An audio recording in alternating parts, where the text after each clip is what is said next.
Saya harap 4 hal berikut dipegang kuat oleh iman. Yang kecil, remaja, dan yang tua. Pertama, karena kematian Yesus bersifat mengganti. Itulah yang dikatakan sesuai kitab suci. Nabi Yesaya mengatakan dia tertikam karena pemberontakan kita. Dia diremukkan karena kejahatan kita. Dia diganjar karena kita melanggar hukum. Dan oleh bilur-bilurnya dia dilukai supaya kita sembuh. Dia mengalami hal negatif, kita mengalami hal positif. Inilah yang mengganti. Jikalau saudara sekalian jemaat yang dikasihi Tuhan sempat memberi waktu merenungkan 7 ucapan Yesus di kayu salib. Kalimat-kalimat yang sangat mengerikan. Salah satu kalimat yang keempat, ketika Matius 27 berkata, maka Yesus berseru dengan suara nyaring, Eli, Eli, lama sabatani. Allahku, Allahku, mengapa engkau meninggalkan aku? Yesus tidak berkata, Bapakku. Kalimat pertama, ya Bapa ampuni mereka. Kalimat terakhir, ya Bapa ke dalam tanganmu kuserahkan nyawaku. Kalimat keempat, bukan Bapa. My God, why hast thou forsaken me? Inilah mengganti. Saya tidak punya waktu menjelaskan detail apa artinya mengganti. Yang jelas, semua dosa harus dihukum. Semua manusia sudah berbuat dosa. Roma 3 ayat 23. Tidak ada yang terkecuali. Semua berdosa. Roma 6:23 berkata, upah dosa adalah maut. Dan karena itu, jika Yesus tidak mati, maka engkau dan saya mengakhiri hidup ketika kita mati. Dan akhirnya ketika penghukuman Allah yang suci datang, kita akan berkata, Allahku, Allahku, mengapa engkau meninggalkan aku? Itulah habis kehidupan kita. Tapi karena Yesus mengganti. 1 Tesalonika pasal 1 ayat 9 berkata, kau menantikan kedatangan anaknya yang telah dibangkitkannya dari kematian, yaitu dia yang telah melepaskan kamu dari murka Allah yang akan datang. Tidak ada murka bagi engkau dan saya karena Yesus mati. Yang kedua, Kristus mati penting. Karena apa? Alkitab mengatakan, kalau nanti baca, kita tidak punya waktu baca sekarang. Roma 3, 24, 25. Ada 3 poin penting, tambahan yang mengganti yang baru kita bahas. Kristus mati membenarkan kita. Semua berdosa. Pikiranmu berdosa. Perkataanmu berdosa. Hidupmu berdosa. Kecil berdosa. Remaja berdosa. Tua berdosa. Tetapi Yesus telah menjadi dosa bagi kita. 2 Korintus 5, 19, 20 berkata, dia yang tidak mengenal dosa menjadi dosa, supaya kita dibenarkan. Puji Tuhan. Lihatlah hidupmu. Yang berdosa, yang najis, yang tidak layak. Di hadapan Yesus. Sebagai orang yang dibenarkan.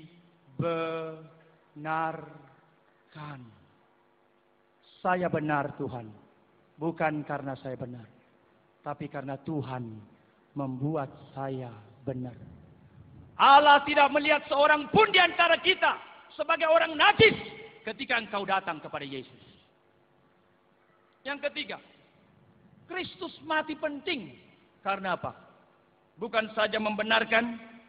Roma 3 tadi mengatakan, dia mati menebus kita. Kata membenarkan itu kalimat di pengadilan. Ketika seorang dituduh bersalah, bersalah, bersalah. Tapi oleh hakim mengatakan, found not guilty. Orang ini tidak bersalah. Maka semua tuduhan tidak ada gunanya lagi. Demikianlah kalimat itu digunakan oleh Paulus. Engkau dan saya found not guilty. Ini kalimat court, pengadilan. Tapi setelah kalimat pengadilan, langsung muncul kalimat ibu-ibu di pasar. yang suka menggadaikan barang, lalu kemudian menebus barang. Inilah istilah kedua. Kita sudah hilang, engkau dan saya sudah hilang. Tetapi Yesus menyerahkan nyawanya sebagai ganti untuk memiliki engkau dan saya bagi Bapa. Itu sebabnya saya menikmati ada satu lagu yang pendek dalam bahasa Inggris. I'm not my own, I'm thine. You've chosen me, I'm thine. Bought with the price, the blood of Jesus. I'm not my own, I'm thine. Aku bukan milikku, aku milikmu. Kau sudah memilih saya, aku milikmu. Kau sudah membeli saya dengan darah Yesus, aku milikmu. Biar semua pulang kita berkata, sudah menjadi milik Yesus. Itu memang kalimat Yesus ketika dia berkata, anak manusia datang bukan untuk dilayani, tetapi untuk melayani dan memberikan nyawanya menjadi tebusan bagi banyak orang. Puji Tuhan. Tidak ada pendiri agama yang pernah mengatakan, aku menyerahkan nyawaku supaya aku menebus engkau kembali. Tidak ada, hanya Yesus. Yang keempat, Kristus mati penting. Karena apa? Karena melalui kematian Yesus, dia mendamaikan engkau, saya, kepada Allah. Kalimat mendamaikan ini bukan istilah pasar, bukan istilah pengadilan. Kalimat mendamaikan ini adalah istilah di bait Allah. Setelah korban dibunuh, setelah domba disembelih, lalu kemudian korban naik ke surga, Allah menerima korban pendamaian. Istilah bait Allah diambil oleh firman Tuhan, oleh Paulus. Yohanes pada awal pelayanannya memang mengatakan juga, lihatlah anak domba Allah yang memikul isi dosa dunia. Saya tidak tahu bagaimana perasaanmu jikalau engkau di gereja tradisional seperti HKBP. Salah satu gereja yang sangat kuat, sangat ketat, sangat kaya memperingati soal kematian Yesus adalah gereja HKBP dan gereja tradisional lainnya. Lagu-lagunya kaya.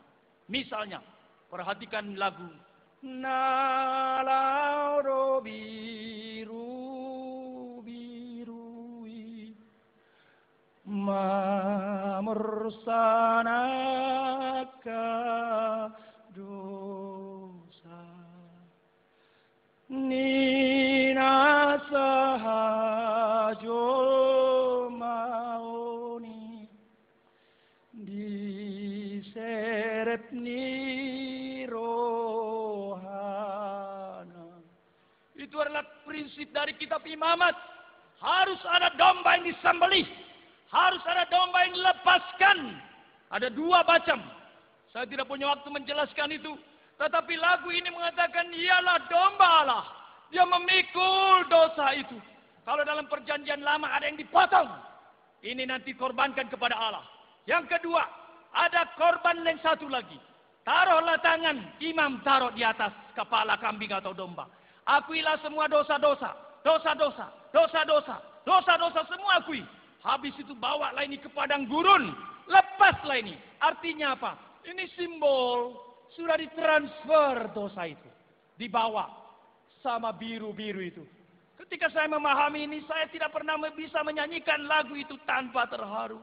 Nalaudo biru-birui, mamor sanaka dosa. Sudah pergi domba itu untuk memikul dosa manusia. Itulah sebabnya ketika Yesus mati di kayu salib, salah satu yang ditulis oleh Matius adalah, maka terbelahlah tirai bait Allah dari atas ke bawah. Ruang maha suci dipisahkan dari ruang suci. Tidak boleh orang sembarangan masuk. Di sini ada tabut Allah. Di sini ada tongkat Harun. Di sini ada kehadiran Allah. Yang boleh masuk hanya imam besar. Tidak semua imam besar. Yang imam besar yang dapat undian baru boleh masuk. Memberikan korban pendamaian. Tetapi penulis kitab Ibrani berkata, Yesus, imam besar kita, tidak mengorbankan darah domba. Dia membawa darahnya sendiri. Dia menembusi seluruh awan. Dia naik. Dia membawa darahnya sendiri kepada Bapa di surga. Agunglah kasih Yesus. Dalam pemahaman teologi saya yang sederhana. Kira-kira 15 tahun yang lalu saya mencoba mencipta lagu tentang ini. Lihatlah anak domba Allah yang datang menghapus dosa dunia. Dia yang mulia datang dengan hina, agar yang hina jadi mulia. Waktu saya mengatakan dia yang mulia datang dengan hina, saya buat melodinya turun. Supaya yang hina jadi mulia, saya buat nadanya naik. Setelah selesai itu saya bikin suatu kalimat penyembahan yang keluar dari ibadah pribadi, devosional saya. Saya menyanyikan, membuat ayat 2. Oh Yesus, agunglah kasih-Mu. Sungguh ajaiblah pengorbananmu. Kau pikul semua dosa manusia. Kau bawa sertamu mati di Golgota. Lalu kalimat sesudahnya merupakan satu tekad komitmen saya seumur hidup selama saya diberikan Tuhan hidup. Terimalah segala puji, oh Tuhan. Semua puji. Tiada yang lain yang patut kusembah. Hanya Engkau, oh Tuhanku. Ku datang padamu, sujud dan menyembah. Oh Tuhan, Kaulah junjunganku. Dalam perenungan itu, saya merasa Tuhan memberi karunia. Saya berrelasi dengannya. Lalu saya menitipkan satu kalimat terakhir untuk seluruh dunia. Maka muncul kalimat begini. Hai umat manusia, terima dan sembah Dia, domba Allah penghapus dosa dunia. Dialah imam besar. Kristus mati menggantikan engkau. Amin. Tidak ada seruan Eli Eli lama sabatani dari setiap orang percaya. Tuhan tidak pernah meninggalkan engkau. Kristus mati membenarkan engkau. Amin. Jangan pernah merasa diri terlalu najis. Tetapi juga jangan pernah merasa diri terlalu benar. Yesus kebenaranmu. Dia yang benar.